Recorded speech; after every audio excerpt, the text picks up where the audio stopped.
لو معايا مكعب سكر حطيته في كوباية مية وانت رشيت برفيوم، يا ترى هشم البرفيوم أسرع ولا مكعب السكر هيدوب أسرع؟ السلام عليكم ورحمة الله وبركاته حبايبي واخوات صغيرين، شباب وبنات تانية إعدادي، ازيكم عاملين ايه؟ يا رب دايما تكونوا بخير. إن شاء الله في الفيديو ده هنتكلم عن الدرس الأول. يلا بينا نتكلم عن حالات المادة والمادة ونتعرف شوية عن خصائص المادة. أول حاجة بيعرفني عنها المادة، بيقول لي إن المادة هي كل ما له كتلة ويشغل حيزا من الفراغ. يعني باختصار كده هو ليه كتلة وليه حجم. يعني إيه كتلة؟ يعني لو اتحط على الميزان هيدي رقم. يعني لو تخيلنا إن ده عطية ده لو حطيته على الميزان اداني مثلا 100 كيلو. ما شاء الله عطية اليومين دولت بياكل يعني وايه وسمين يعني، فهو كده ليه كتلة. طيب عطية ده واخد مكان على الميزان، هل تعرف انت تاخد مكانه؟ لا، يبقى ليه حجم. يبقى اذا عطية ده مادة. تمام. طيب يبقى انا كده عشان اعرف ان الحاجة دي مادة او لا اشوفها هل هي بتديني رقم على الميزان، بتديني كتلة.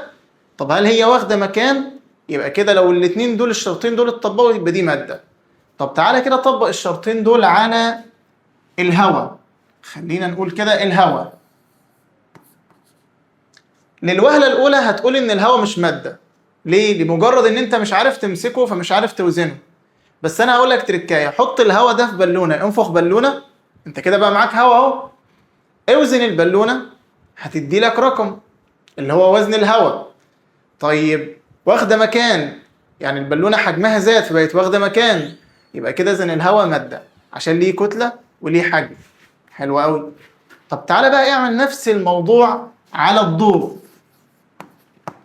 امسك كده كشاف وسلطه في بالونه، هتلاقي البالونه حجمها ما بيزيدش. طيب امسك البالونه وزنها، هتلاقي برضو وزنها ما زادش. يبقى اذا الضوء ده ما اسموش ماده، ما يعتبرش ماده لانه ملوش كتله ملوش حجم. نفس النظام على الصوت. يبقى انا كده عرفت ان اي ماده لازم يتطبق عليها الشرطين دول، ما تطبقش الشرطين دول يبقى الحاجه دي مش ماده. طيب المواد اللي في الدنيا بحالها بتتقسم لثلاث حالات: صلب، سائل، غاز. صلب، سائل، غاز. صلب زي التلج، سائل زي المية العادية، غاز زي بخار المية. طيب المطلوب منك بقى بعد كده انك تعرف الخواص بتاعة الحالات دي. ايه هي الخواص؟ ثلاث خواص. اول حاجة الشكل بتاع كل واحدة منهم ثابت ولا متغير لما انقله من مكان للتاني. تاني حاجة الحجم ثابت ولا متغير. تالت حاجة الانتشار في الهواء، بينتشر ولا لا. احنا هنتكلم ونفضفض ونشوف الدنيا هتبقى زي الفل دلوقتي. اول حاجة الشكل. لو جيت مسكت شوية مكعبات تلج كده نقلتهم من مكان للتاني فشكلهم هيفضل ثابت. شكلهم هيفضل ثابت. ليه؟ لان انا لما نقلتهم ما اتغيروش، ما خدوش مكان. يعني مثلا لو تخيلت ان دي كوباية فيها مكعب تلج، هنقلها لكوباية تانية فيها مكعب هنقلها لكوباية تانية، فهتاخد شكل الكوباية ولا هتفضل شكلها ثابت؟ المكعب التلج هيفضل شكله ثابت. على عكس المية، المية لما انقلها من ازازة لكوباية فهتاخد شكل الكوباية، يبقى اذا شكلها متغير. لكن خد بالك حجمها لو كان هنا مثلا 100 ملي فهيفضل برضو حجمها هنا 100 ملي، يبقى حجمها ثابت. لكن البالونة مثلا، البالونة المنفوخة هوا دي، البالونة لما اجي اطلع الهواء اللي جواها فالهواء شكله هيتغير، يبقى اذا شكل متغير. لكن البالونه لو انا طلعت الهواء اللي جواها مثلا في اوضه فهياخد حجم الاوضه، لو طلعته في ازازه هياخد حجم الازازه. يبقى الهواء شكله متغير وحجمه كمان متغير. تمام. يبقى لو جينا نتكلم بقى ايه باختصار كده، الماده الصلبه شكلها ثابت حجمها ثابت. المادة السائلة شكلها ثابت لكن حجمها شكلها متغير لكن حجمها ثابت. المادة الغازية شكلها متغير حجمها متغير، يعني بتاخد شكل وحجم الإناء اللي بتتحط فيه. طيب بعد كده المفروض ان احنا نتكلم عن حاجة اسمها التدفق. يعني ايه تدفق؟ لو جيت بصيت معايا هنا كده على وانا بكب المية، ايه الفرق بين احساسك وانت بتكب المية واحساسك وانت بتكب التلج؟ هتقول لي يا مستر التلج كان عمال الجزيئات تركب فوق بعضها كده وشكل مش مريح للعين خالص، مفيش انسيابيه. لكن في الميه في هنا انسيابيه، وفي الهواء في هنا انسيابيه. الجزيئات بتاخد شكل تاني وبتبدا تتدفق وتبدا تتحرك بسهوله. لكن في المواد الصلبه مفيش تدفق. فبيقول لي ان خاصيه التدفق هي خاصيه سريان الماده بانسيابيه، ودي موجوده في الغازات وموجوده في السوائل. موجوده في الغازات والسوائل لكن مش موجوده في المواد الصلبه. يعني لو جيت بصيت، المواد السائله والمواد الغازيه بقوا مشتركين مع بعض في حاجتين، شكلهم الاثنين بيتغير، الاثنين عندهم تدفق. فبالتالي قال لك احنا نعمل حزب مع نفسنا كده نسميه حزب الموائع. حزب الموائع ده اللي هو عباره عن مين؟ السوائل والغازات. ليه؟ لان هم بيشتركوا في التدفق وبيشتركوا في ان هم شكلهم متغير بياخد شكل الاناء. تمام؟ حلو قوي. خد بالك، انا بقول لك ان الموائع دول عباره عن مين؟ عن المواد اللي ليها قدره على الانسياب والتدفق، واللي هم السوائل والغازات بمعنى اصح. طيب انا عندي ليك سؤال بسيط. مش العسل ده سائل؟ اه سائل. طيب الميه دي سائله؟ اه سائله. ابدا كب العسل وكب الميه، مين اللي هيتكب اسرع؟ الميه طبعا. طب ليه؟ ايه السبب؟ بص بقى يا سيدي، السائل او السوائل عامه عندها حاجه اسمها اللزوجه. الايه؟ اللزوجه. يعني ايه بقى اللزوجه؟ يعني لو تخيلت ان انا عندي كوبايه ميه هنا وعندها مثلا الجزيئات دي، ففي قوه بين الجزيئات بتربطها ببعضها نسبيا، والقوه دي بتختلف من سائل للتاني. يعني لو القوه دي بتاعت الميه فقوه العسل اقوى شويه، جزيئات العسل ماسكه ببعضها اقوى شويه، فاللزوجه بتاعته اعلى، فمخلياه التدفق بتاعه اقل. يبقى كل ما اللزوجه تعلى كل ما التدفق يقل. طيب خليني بقى ادي لك كده مثال بسيط. لو انا قلت لك معايا كوبايه فيها ميه، وكوبايه فيها زيت، وكوبايه فيها عسل. يلا، ميه، زيت، عسل. وقلت لك مين اللي عنده تدفق اعلى؟ يلا ركز. يبقى كده على طول مين؟ الميه عندها تدفق اعلى، الزيت بعدها العسل. ليه؟ لان اللزوجه بتاعه العسل، اللزوجه بتاعه العسل كبيره عن الزيت وعن الميه. طيب سؤال تاني، هو الرمل ده ماده صلبه ولا ماده سائله؟ هتقول لي يا مستر ماده صلبه طبعا. طيب لو انت جيت تكب الرمل من الكوبايه، هل هو عنده انسيابيه ولا لا؟ انت على طول هتقولي طبعا عنده انسيابيه.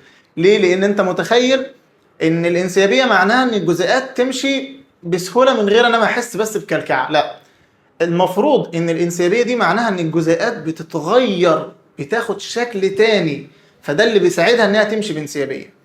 لكن الرمل ماده صلبه، لو جيت مثلا جبت كوبايه رمل وجيت اكبها، فكل جزيء رمل هو ما اتغيرش، هو لسه جزيء رمل زي ما هو. تمام؟ فجزيئات الرمل مواد صلبه، اذا هي ما عندهاش انسيابيه. حلو كده؟ حلو قوي. طيب زي ما اتكلمنا عن اللزوجه، قلنا ان السوائل بتختلف في قدرتها على الانسياب، وده بيخلي معدل التدفق يختلف. تاني خاصيه عندي خاصيه قابليه الانضغاط. يبقى انا لو جيت الخص تاني، انا اتكلمت عن الماده قلت ان هي كل ما له كتله وحجم. اتكلمت عن حالات الماده قلت ان هي صلبه وسائله وغازيه. اتكلمت عن الشكل والتدفق اللي هي اول خاصيه من خواص الماده، وقلنا ان المواد الصلبه شكلها ثابت وحجمها ثابت، ما عندهاش تدفق. المواد السائله شكلها متغير بياخد شكل الاناء، وحجمها ثابت وعندها تدفق. المواد الغازيه شكلها متغير وحجمها متغير، بتاخد شكل وحجم الاناء وعندها خاصيه التدفق. طيب بعد كده قابليه الانضغاط. التجربه اللي هنعملها دي هتوفر علينا كلام كتير قوي. هجيب 3 سرنجات بالشكل ده واقفلهم كلهم من تحت، واحط في واحده منهم رمل، واحده منهم ميه، واحده منهم هواء. تمام؟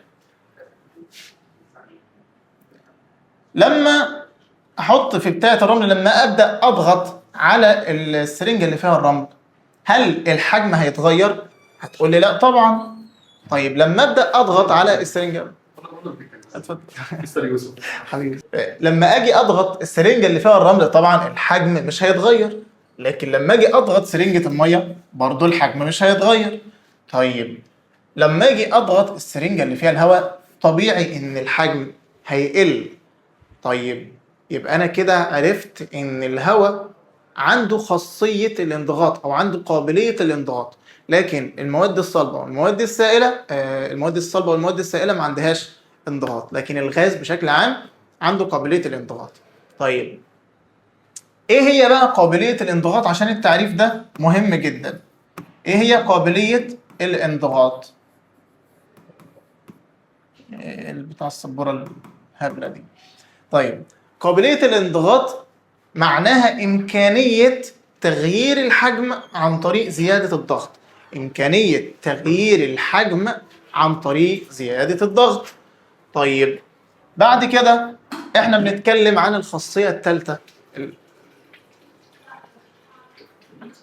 الخاصية الثالثة والأخيرة هي خاصية الانتشار.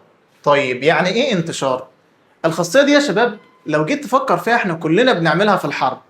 إحنا بنسيب المكان الزحمة ونروح للمكان الفاضي اللي ما فيهوش زحمه. نفس الحوار بيحصل مع الجزيئات.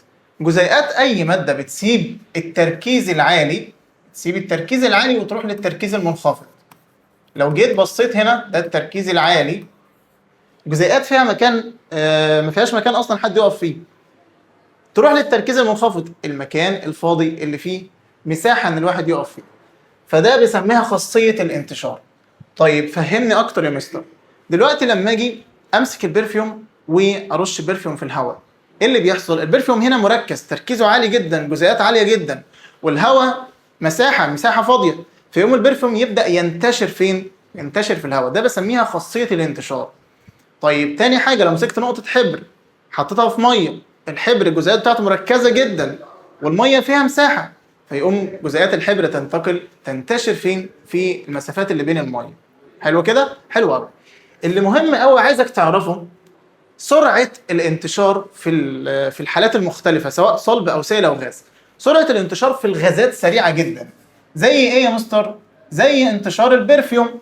اللي زي البرفيوم كده حاجه اسمها ابخره البروم، والمثال ده عليك فركز فيه قوي. انتشار ابخره البروم في الهواء سريع جدا. طيب سرعه الانتشار في الميه متوسطه.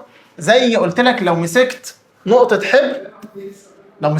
حبر وخليتها تنتشر في الميه، فبالتالي السرعه هتبقى متوسطه، اقل من مين؟ اقل من الهواء، اقل من انتشار البرفيوم في الهواء. طيب يبقى ده اسمه ايه؟ برمنجانات البوتاسيوم. ثالث حاجه الانتشار في الحالات الصلبه. في الحاله الصلبه لو جيت مسكت سفنجه ونقطت عليها نقطه حبر، فبالتالي الانتشار هيبقى ابطا بكتير من الميه ومن الهواء. زي انتشار الصبغه.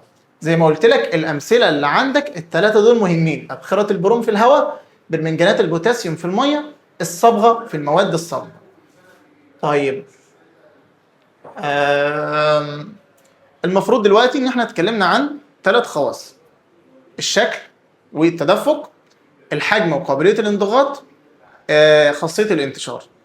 انت دلوقتي اكيد جه في بالك سؤال مهم: ليه المواد الصلبه شكلها ثابت وحجمها ثابت؟ ليه المواد السائله شكلها متغير وحجمها ثابت؟ ليه المواد الغازيه شكلها وحجمها الاثنين متغيرين؟ ليه؟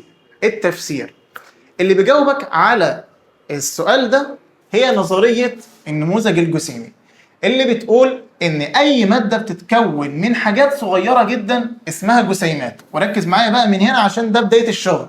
طيب تاني حاجه بيقول لي ان الجسيمات دي متطابقه للماده الواحده. يعني ايه؟ مش انا قلت لك ان هنا جسيمات؟ يعني مثلا لو دي قطعه حديد مثلا، فدي الجسيمات بتاعتها لو جيت كبرت هلاقي جسيمات صغيره بالشكل ده. متطابقه يعني انا لو جيت خدت قطعه الومنيوم هلاقي جسيمات مختلفه الشكل عن قطعه الحديد. لكن جسيمات القطعه الواحده متشابهه وجسيمات القطعه الواحده متشابهه، الماده الواحده يعني، لكنها بتختلف من ماده للتانيه. حلو كده؟ حلو قوي.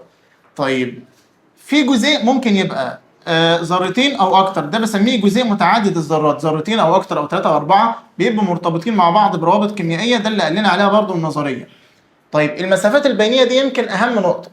بيقول ان كل حاله من حالات الماده في بينها مسافات بينيه، والمسافات دي مختلفه عن بعضها. بمعنى ايه؟ المواد الصلبه عشان هي ماسكه في بعضها اكتر، فقوه التجاذب بينها كبيره جدا، فالمسافات بتاعتها صغيره جدا. طيب المواد السائله قوه التجاذب متوسطه، فالمسافات متوسطه. طيب المواد الغازيه قوه التجاذب ضعيفه جدا، فالمسافات كبيره جدا. تمام؟ حلو قوي. طيب بعد كده هما طبعا النظريه قالت لنا 6 فروض. الفرض الخامس من النظريه بتقول لي قوه التجاذب اللي بين الجسيمات، ان في قوه تجاذب بين الجسيمات. قوه التجاذب دي بتولد حاجه اسمها طاقه وضع، بتولد طاقه اسمها طاقه وضع. كل ما الجزيئات، افهمك اهو، كل ما الجزيئات قريبه من بعضها كل ما في بينها قوه تجاذب. طيب قوه التجاذب دي بتأثر على بعضها، فبتخلي كل جزيء منهم عنده طاقة. الطاقة دي بنسميها طاقة وضع. ليه؟ لأن الجزيء ما بيستخدمهاش إلا وقت الحاجة. يعني أفهمك يا سيدي، أقول لك على حاجة. أنت دلوقتي عايز تجيب بنطلون، وليكن أهو بنطلون أهو، ولو إن أنا ما برسمش بس عشان خاطر عيونك، آدي بنطلون. عايز تجيب بنطلون، والبنطلون مثلا عامل 100 جنيه، فأنت مش معاك ال 100 جنيه، فتفضل تحوش تحوش تحوش عشان تجيب الايه؟ ال 100 جنيه. انت عمال تخزن في فلوس لحد وقت الحاجه، وقت احتياجك ليها. نفس النظام الجزيئات طول ما هي قريبه من بعضها ففي قوه تجاذب. قوه التجاذب دي بتعمل ايه؟ بتخليها تخزن طاقه لحد ما يجي محفز يحركها. اللي بيحصل بقى في الفرض السادس بقى بيقول لك ان الجسيمات دايما في حاله حركه مستمره. ايه اللي بيحصل؟ طاقه الوضع اللي اتخزنت دي بتبدا تتحول لطاقه حركه، فالجسيمات تبدأ تتحرك، وحركتها دي بتختلف في السرعة من المواد الصلبة للسائلة الغازية. طيب أنا عايزك تقترح كده، يا ترى مين أسرع؟ الجزيئات اللي قدامها مسافة كبيرة، ولا الجسيمات اللي قدامها مسافة متوسطة، ولا الجسيمات اللي ما قدامهاش مسافة أصلا تتحرك فيها؟ أكيد أنت بتقول دلوقتي الجسيمات اللي قدامها مسافة كبيرة، اللي هي بتاعت مين؟ بتاعت الغاز. بالظبط. يبقى سرعة حركة جزيئات الغاز اسرع من السائل، اسرع من المواد الصلبه. حلو كده؟ حلو قوي. يبقى انا كده جاوبتك على سؤال ليه المواد الصلبه والمواد السائله والمواد الغازيه مختلفين في الشكل والحجم. هما 3 حاجات باختصار، يعني نلخص الموضوع. قوه التجاذب، المسافات اللي بين الجزيئات، حركه الجزيئات. بمعنى ايه؟ لو قوه التجاذب كبيره زي في المواد الصلبه، فالمسافات اللي بين الجزيئات تبقى صغيره، وبالتالي الجزيئات بتاعه المواد الصلبه تتهز في مكانها بس ما تتحركش.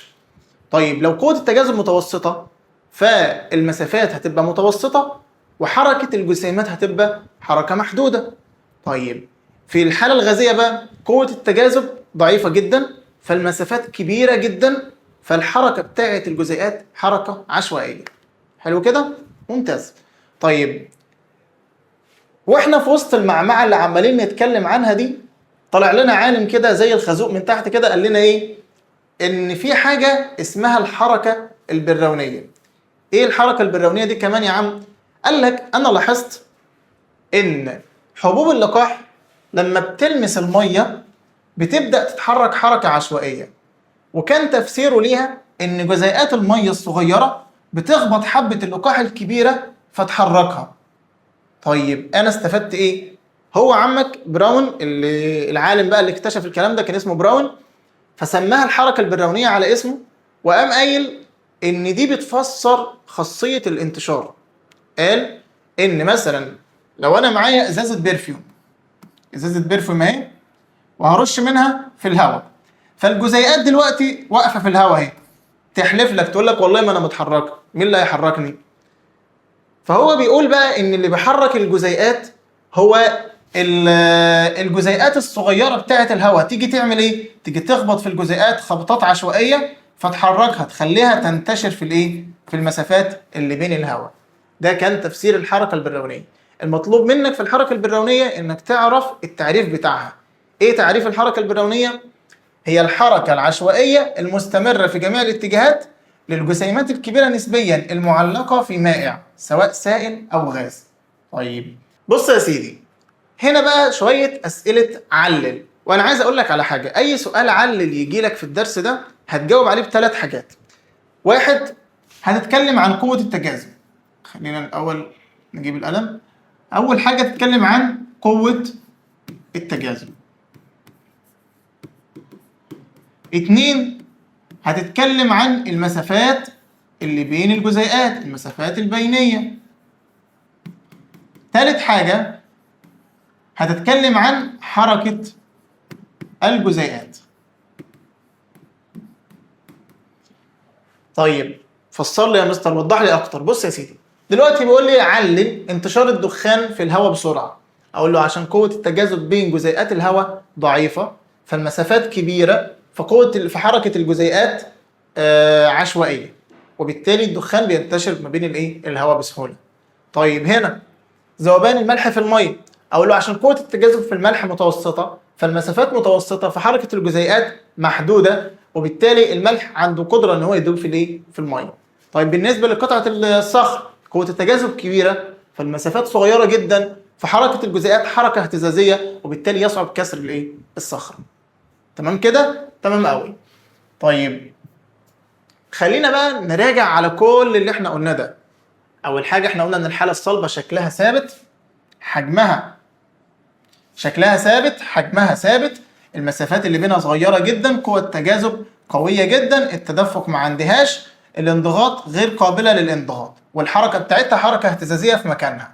طيب الحاله السائله شكلها غير ثابت، بتاخد شكل الاناء، الحجم ثابت، المسافات كبيره نسبيا، قوه التجاذب ضعيفه نسبيا، التدفق بتتدفق حسب اللزوجه، اتكلمنا عن اللزوجه وقلنا ان هي خاصيه مميزه للمواد السائله.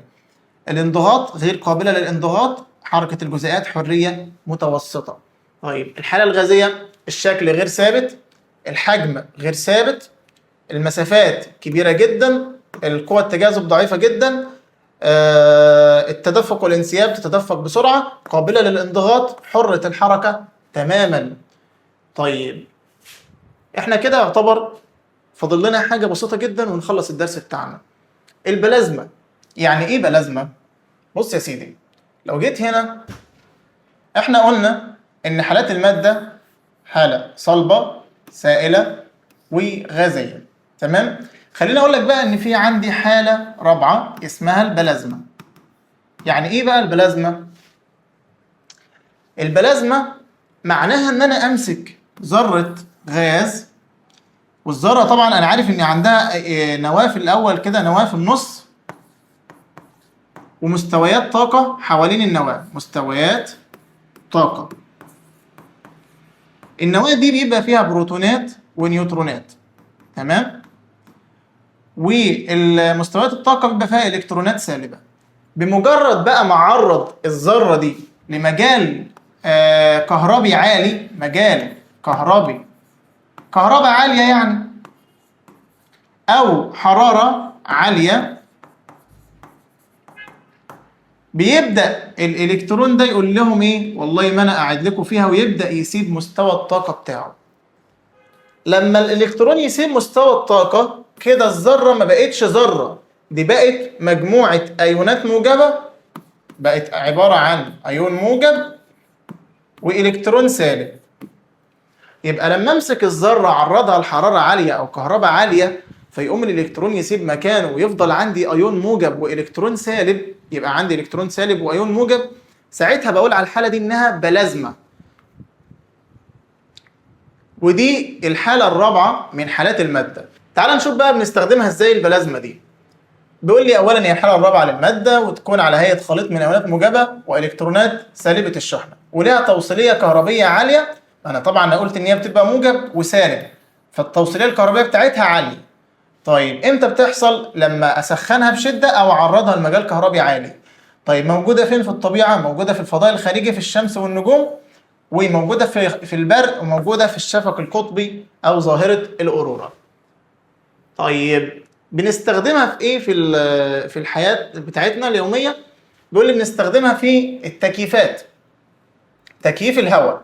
ايه اللي بيحصل؟ التكييف بيبقى فيه مجال كهربي عالي، فالهواء وهو داخل بيتعرض لكهرباء عاليه، فيبدا يتأين لايونات موجبه والكترونات سالبه. الايونات الموجبه دي بتبدا تكسر الجزيئات بتاعه ملوثات الهواء سواء جراثيم او فيروسات.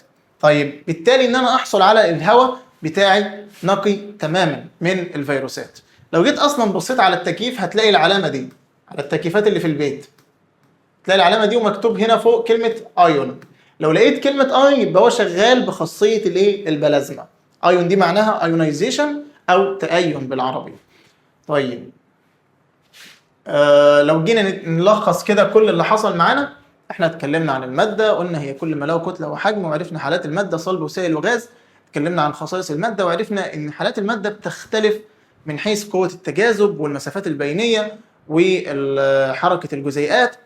وعرفنا كمان الموائع ان هي السوائل والغازات اللي عندها قابليه التدفق، وكمان شكلها بيتغير حسب شكل الاناء اللي بتحط فيه. عرفنا النموذج الجسيمي اللي وضح لنا كل الكلام اللي فات ده. طيب يلا نحل مع بعض كده على السريع. بيقول لي من المواد اللي تعتبر مائع لانها قابله للتدفق مين؟ مائع.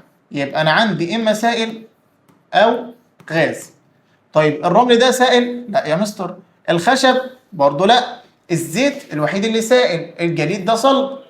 طيب الحالة الفيزيائية اللي ليها حجم ثابت وليها شكل غير ثابت. حجم ثابت يبقى أنا عندي مين؟ إما صلب أو سائل. يبقى أنا كده استثنيت الغاز تماما. طيب شكل غير ثابت. تعال نبص كده على المواد الصلبة، شكلها غير ثابت؟ بالظبط.